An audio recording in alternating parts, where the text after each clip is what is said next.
going on, guys? It's your boy Kaze of KazeBeat.com, partnered with Expensive Habits Global. Big shout out to those guys. So today we've got a pretty exciting opportunity. My friend Luchito, he's a really talented guitarist. He's been in contact with the managers for DaBaby. So he sent out a bunch of loops to me and we're gonna go check out the vibes that he's created. On top of that, I'm gonna show you guys how Jetsonmade just makes these insane beats for DaBaby and how he structures things and gets that drum bounce that really inspires the artist to write.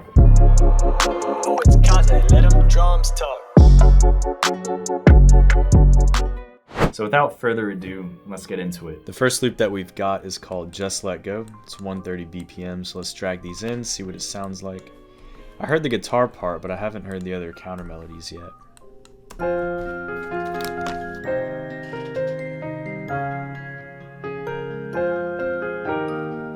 No, I'm not crying, it's just...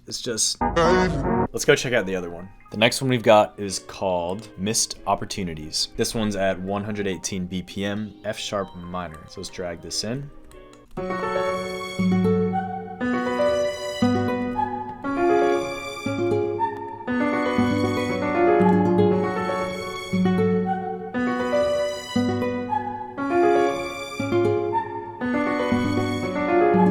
You guys already know I'm adding a flute onto this, right? Within context of Jetsonmade's production style, he tends to work at a higher BPM, I've noticed. Maybe around 130, 140, maybe even up to 150. I know that song Vibes, that was produced by Jetsonmade, that's at like 150 BPM. That faster BPM is gonna make the beat more aggressive, I think. I like the key this is in and the overall style. I really wanna use this, so I'm gonna see what it sounds like if I speed it up to 140 BPM.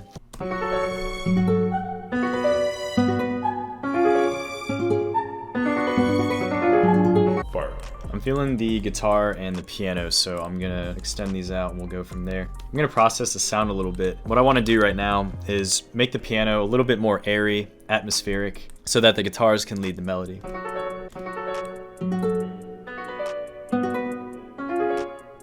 It's gonna sweep for those bad frequencies.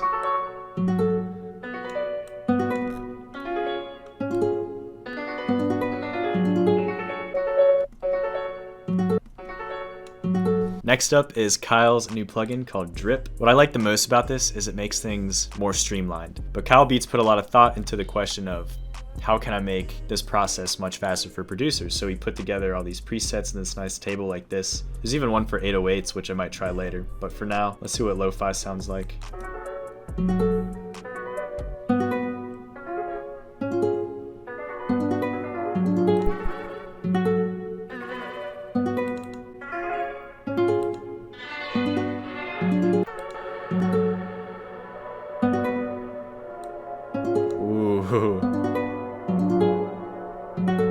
I really like the foundation of that, but I'm gonna keep tweaking it, but you see how fast that process can be. We're gonna spice this guitar up a little bit. I went ahead and I made a parallel track for the reverb. I just linked it to this guitar reverb bus. So let's get Valhalla reverb.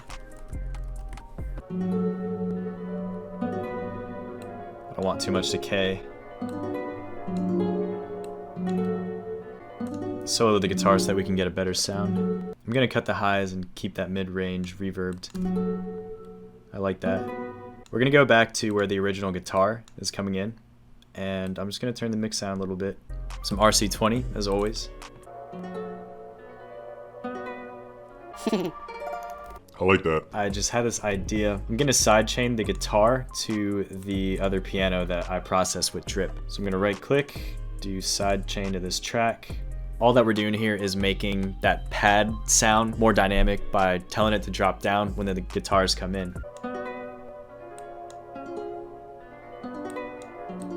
Turn the ratio to 2.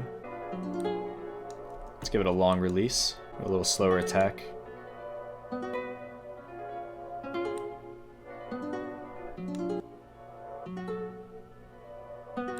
I want one more thing for the melody. We're gonna load up this VST, it's called Srx Orchestra. What I want is some kind of flute, or piccolo, just some kind of wind instrument.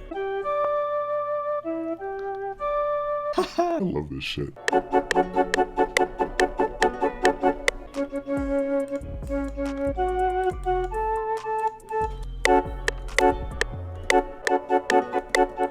Okay.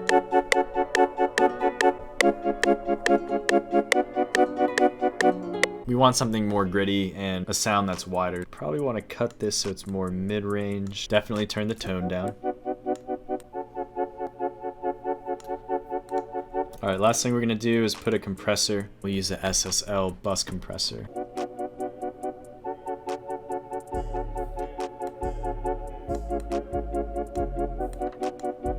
The timing of it sounds a little bit off, so I'm gonna go to my tool wrench here and change the shift. I mainly do this for the drums, but sometimes you have to adjust your melodies so that they get that lag or that swing, whatever you're trying to accomplish. In this case, I want to delay it a little bit, so I'll turn the shift knob up like this.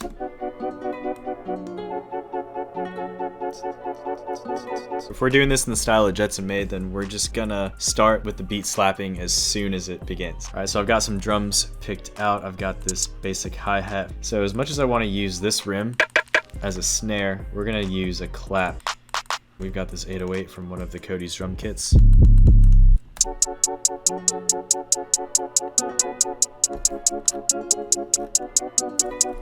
Let's adjust the shift of the hi-hat so that it sounds a little bit better. And if you want to, you can adjust the out knob just to maybe give a little bit more bounce to the hi-hats. That's too short right there.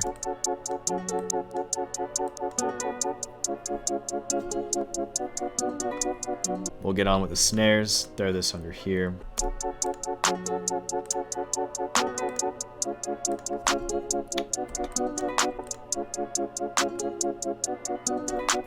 Before we add anything else, we want to make sure that we get that 808 pattern in, because Jetsonmade makes the 808 a priority, so we're going to do the same thing. What you want to do is get your 808. Something that I always do, you don't have to do this. I amplify my 808s, hit accept, I just drag it back in. And of course, you always want to make sure that your 808s are cutting itself so you don't get all muddy and shitty. Sorry about your ears there. We'll turn the gain knob down.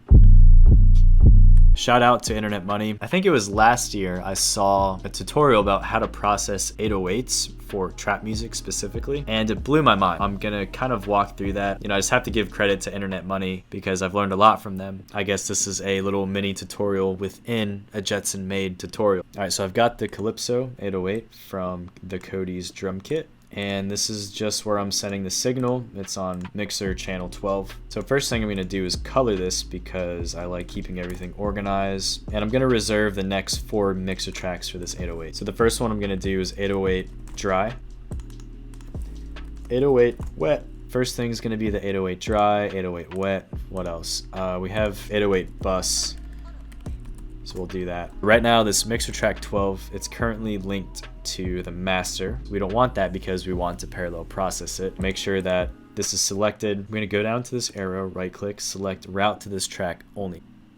All that we're doing here is we're sending the signal to our dry and wet channels. Once you've done that, you wanna select your 808 dry, right click to your 808 bus, route to this track only. We're gonna do the same thing for 808 wet. So select 808 wet, right click, route to this track only, and that should be good. Next, we want to go to 808 dry, just add on a compressor. I normally use one of the Waves compressors, but I'll show you what to do if you're using the Fruity compressor. If for some reason you mess around with the threshold or the ratio or anything, you can go to presets, go to internal, and do a full reset. This is just going to ensure that this compressor isn't doing anything, and I'll explain why we're doing this in a second. The next plugin I like to use is Decapitator, but you can use Fruity Fast Dist. I think that's what it's called. That's what I see it as. We've got Decapitator up. What you want to do is turn this mix knob all the way to dry. This is going to ensure that, again, this plugin isn't affecting our signal that's coming in. On the 808 wet mixer track, we want to make sure we're using the exact same plugins that we have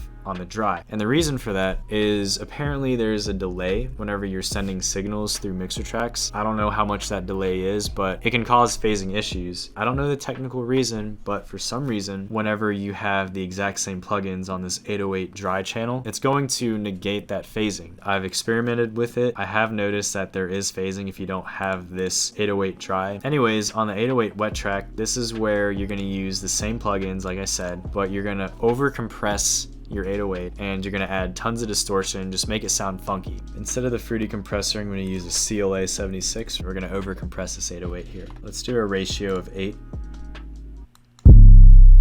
Turn the input down all the way.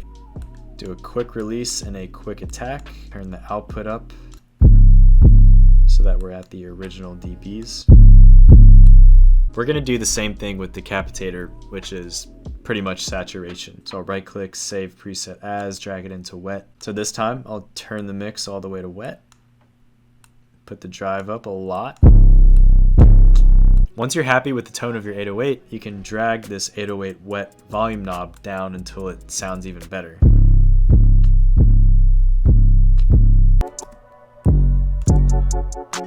Bum, bum, bum, bum, bum.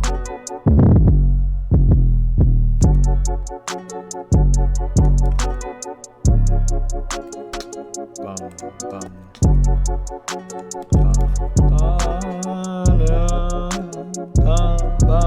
What? Bro, what are you talking about, man?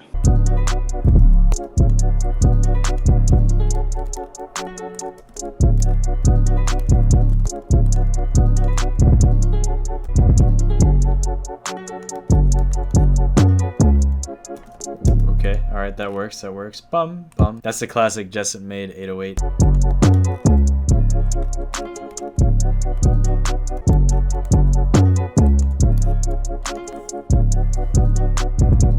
Alright, that's good.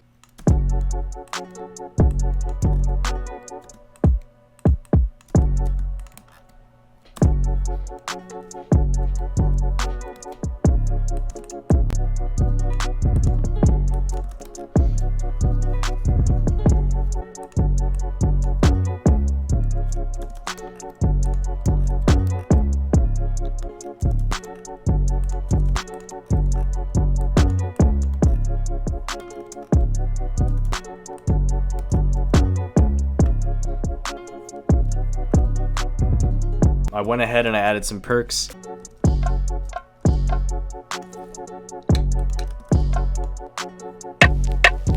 Damn, it's so loud. I mentioned earlier that we're gonna change the pattern of the hi-hats after we've got the kicks and the 808s in.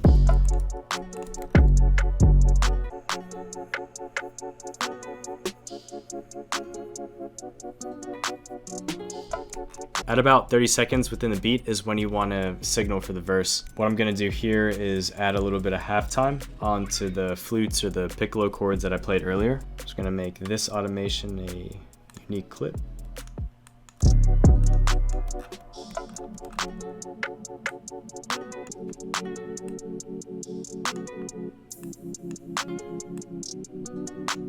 I'm going to change the pitch of this unique clip to an octave higher than the original.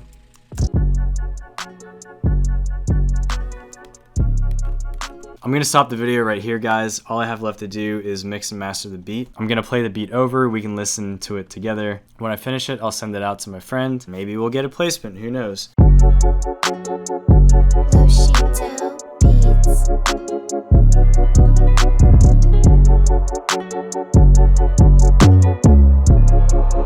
Oh, it's Kaze, let them drums talk.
If you made it this far, I just want to thank you so much for sticking around for the video. If you're not yet a part of the Kame House, go ahead and hit that subscribe button so that you can stay updated on all my videos. If you have a suggestion on how I can improve my content or just a video or any tutorial that you would like me to do, just put it down in the comments and I promise I'll get back to you. If you're an artist and you're looking for free beats, make sure you follow me on Kaze Beat because I'm doing beat giveaways every Friday. So if you want to, stay in touch and tune into that. And I guess just wish us luck on getting a possible DaBaby or 2C placement. Anyways, guys, thank you so much again. And as always, I'll see you soon.